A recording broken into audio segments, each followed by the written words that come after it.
नवनिर्वाचित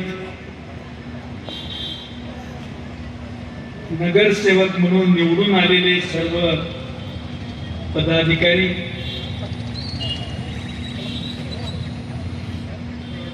या मेळाव्यासाठी मोठ्या कष्टाने सगळ्या जमावाला गोळा करून या ठिकाणी मोर्चा आयोजित केला, ते सर्व मान्यवर सातत्याने आपण प्रयत्न करता मत्स्य चौकात अण्णाभाऊंचा पुतळा उभा करण्यासाठी मोठा संघर्ष झाला होता, त्याही वेळेला प्रयत्न झाला। मी आपल्याला विनंती करतो, आज समाज किती जागृत झालाय, समाज कसा संघटित झालाय त्याची झलक आपण भोलार समाजाच्या नेत्याचं, बारक्या नेत्याचं मोठं भाषण ऐकलं। त्यामुळं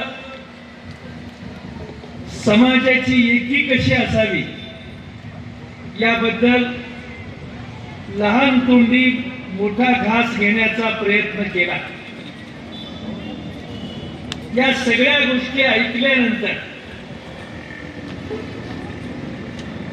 सुप्रीम कोर्टाने 1 ऑगस्टला निर्णय दिला। त्या निर्णयाबद्दल एक 9 न्यायाधीशाची, सुप्रीम कोर्टाच्या न्यायाधीशाची कमिटी झाली आणि त्या कमिटीनं भूषण कुमार गवई यांनी 58 पानं आपल्या मांग जातीबद्दल हे आरक्षण का द्यावं, हे आरक्षण देण्याची गरज काय, याच्यावर 58 पानं खर्ची घातलेली आहे। सुप्रीम कोर्टाच्या मुख्य माणसानं मग एवढं सगळं झाल्यानंतर आता आम्ही जर चौकात बोंब मारली आणि देऊ नका म्हणून सांगितलं, तुमचा आवाज तिथं ऐकू जात नाही, त्याचं वाईट वाटतंय।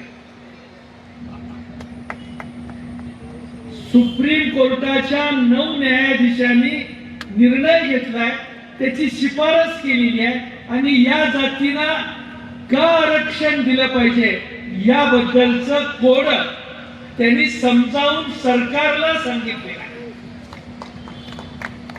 त्यामध्ये काही अडचण राहिली नाही आणि इथं काही ओरडली, चौकात बोंब मारली, त्या बोंब मारण्याचाही त्याच्यावर काहीही परिणाम होणार नाही। एक ग्रासरूट मधून काम करणारी काही माणसं आहेत, ही माणसं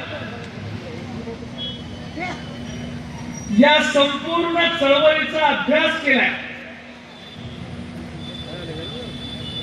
जे चौचाल झाले, जे मस्तीने दाटलेले आहेत, जे सरकारचा, शासनाच्या 7 पिढीचा उद्धार करतायत, विष्णू भाऊ इथं आलेले आहेत, त्यांचं स्वागत करा।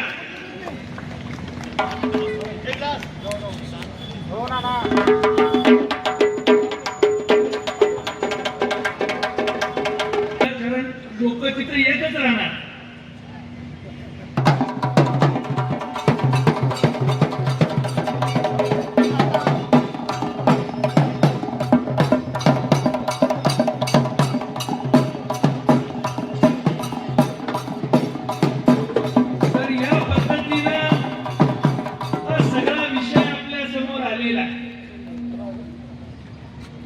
जाहीरपणानं आणि भाजपच्याही नेत्यांनी आता जरा जास्त मांद जरा झालंय, त्याला रिड्यूस करावं लागतंय, हे त्यांच्या लक्षात आलेलं आहे। त्यामुळं काही जणांचा माज उतरवण्याबद्दल, सवलती समान पातळीवर वाटून द्यायच्या असा निर्णय भाजपच्या उच्च पदाधिकाऱ्यांनी घेतलेला. अशा वेळेला आपण काही जरी बोललो, आपण भाजपला कितीही नावं ठेवली, शिव्या दिल्या, त्यांच्या मंत्रिमंडळात राहून निळा शेला खांद्यावर टाकून पुन्हा RSS ला शिव्या द्यायच्या, असं फार दिवस चालत नाही. पण हे ते करताय, सवय आहे आणि त्या सवयीप्रमाणे ते शिव्या देण्याचं काम ते करताय.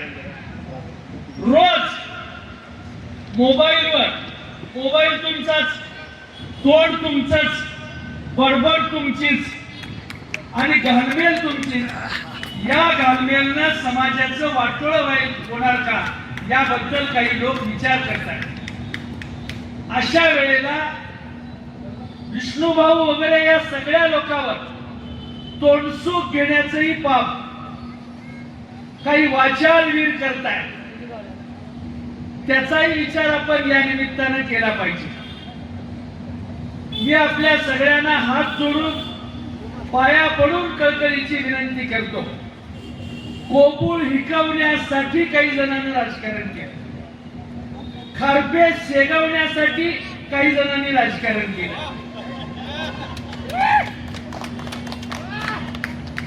सोमवारी पुण्यात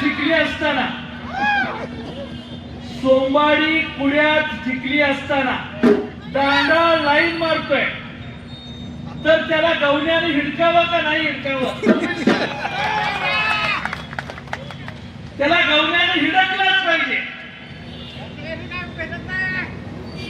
आणि अशाला जर पायतार मारायची तयारी असेल तर संसाराच्या सुखासाठी आपल्यातले अनेक महाभारत जेलमध्ये गेलेले आहेत. एखाद्या पाटलानं काय पाप केलं आणि आपण अडचणीत आलो तर त्याला गवण्यानं हिडकून जेलमध्ये जायला काय वाईट आहे? तिथं जाऊन एकदा लढाई केली पाहिजे, तिथं जाऊन संघर्ष केला पाहिजे. आपल्या जातीचं नाव चोरांच्या रांगेत आहे, आपल्या जातीचं नाव चोर दरोडेखोर म्हणून आपली नोंद आहे 50 वर्षापूर्वीची. तर ती नोंद बळी नावाच्या कादंबरीत देखील प्रस्तावनेत त्याचा उल्लेख आहे. या सगळ्या गोष्टी जर आपण लक्षात घेतल्या तर आता झालं गेलं, गंगेला मिळालं. आता काय तर आता सवलती सगळ्याला मिळाल्या, त्या वाटून घेताना जी शाहू महाराजांची गोष्ट तुम्ही आता ऐकली, की दांडगट असलेला घोडा मरतुकड्या घोड्याला खाऊ देत नाही, हे भाजपच्या लक्षात आलं. हा शिस्तीचा पक्ष आहे. पण या पक्षाने काय केलं, त्या दांडगट असलेल्या भांडखोर घोड्याला जरा बाजूला सारावं म्हणून त्याला बाजूला ठेवलंय आणि बाकीच्या मरतुकड्या घोड्याला सवलत द्यावी असा निर्णय घेतला. त्या मरतुकड्यामध्ये आपण येतोय, कसं येतोय? 1947 साली आपल्याला स्वातंत्र्य मिळालं. 2 वर्ष 11 महिने 17 दिवस कष्ट करून बाबासाहेबांनी देशाला घटना दान केली. त्या घटनेचा मुलाईजा ठेवून, मान ठेवून आपण सगळेजण आता राबत आलोय, काम करीत आलोय. अशा वेळेला कोतवालाची जागा निघाली, तलाट्याची जागा निघाली, तर बाबासाहेबांच्या पुण्याईनं नुसत्या कपड्याची नक्कल केली नाही. जे ऊर काढून फिरतायत आणि शिव्या देतायत त्यांनी नुसत्या कपड्याची नक्कल केली नाही, शिक्षणाचीही नक्कल केली आणि ते शाळेत गेले. आपण गटार काढीत राहिलो, मेलेल्या जनावरांचं मांस ओढत राहिलो, मेलेलं जनावर ओढत राहिलो, त्याच्यामुळे आपलं नुकसान झालेलं. आपण गटार ओढली, मेलेलं जनावर ओढलं, हलकी वाजवली आणि त्याच्यामुळं जे कामं महार समाजानं सोडून दिली ती सगळी कामं मातंग समाजानं करायला सुरुवात केली आणि अशी कामं केल्यामुळं आपल्या समाजाचं अतोनात नुकसान झालेलं आहे आणि ब्रिटिशांनी आपल्याला चोर दरोडेखोर म्हणून त्या तारेच्या कुंपणात ठेवल्यामुळं शिक्षणावर आपल्या पाणी पडलेलं आहे आपलं शिकायचं राहून गेलेलं आहे आणि त्याच्यामुळं महार समाज पुढे गेलेला आणि आता आनंद आंबेडकर म्हणतायत की हा न शिकलेला अडाणी माणूस आहे त्याचं काय करायचं त्याचं काही करू नका जे व्हायचं आहे ते आमचं आता झालंय तुम्ही काही करायचं शिल्लक नाही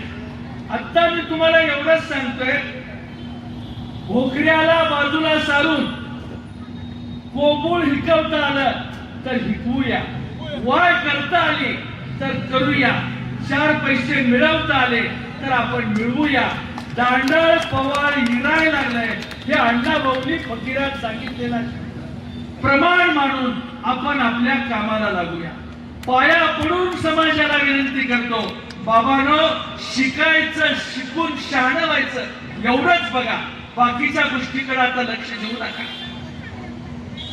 तुम्ही शिकून शहाणे झालात तुम्ही शिकलात माझं वय 74 आहे माझा नातू जर शिकला आणि कलेक्टर झाला तर नातवाच्या पायतानानं तो छातीवर तुडवत राहील आणि प्रस्थापितांना ह्याचा जाब विचारेल त्याचं भान घेऊन आपण पोराला शिकवा आपल्याला जास्तीत जास्त पोरांना शिक्षण देऊन मोठं करा शहाणं करा आज या मोर्चाची गर्दी कमी आहे त्याचं कारण हा जिल्हा बागायतीचा जिल्हा